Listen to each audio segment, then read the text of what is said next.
Faylasufkii Giriigga ahaa ee Socrates ayaa waxa uu ka sheekeeyay waagii aan yaraa waxa aan ahaa mid aad u jecel hurdada waxaanan aad u karaahiyeysan jiray inaan goor hore kaco subaxii hooyadayna ma aysan jeclayn dhaqankaygaas maalintii dambe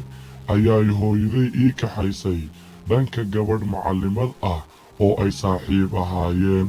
balse ay iigu sharaxdo faa'iidooyinka ardaygu uu ka heli karo inuu subaxii waqti hore ka kaco hurdada waxayna igu tidhi idhagayso wiilkaygii Socrates waxa aan sheekan doonaa sheeko beri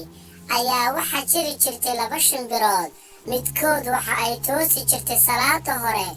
oo waxa ay cuni jirtay quraanjada iyo cayayaanka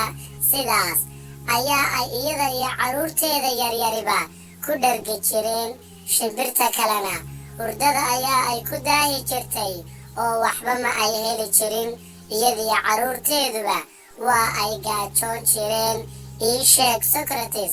maxaa ka faa'iida sheekadaas Socrates ayaa ku jawaabay in quraanjada xilli hore toosta shimbiruhu ay cunaan dulucda sheekadan xaalad kasta oo kula soo gudboonaataa waxa ay leedahay laba weji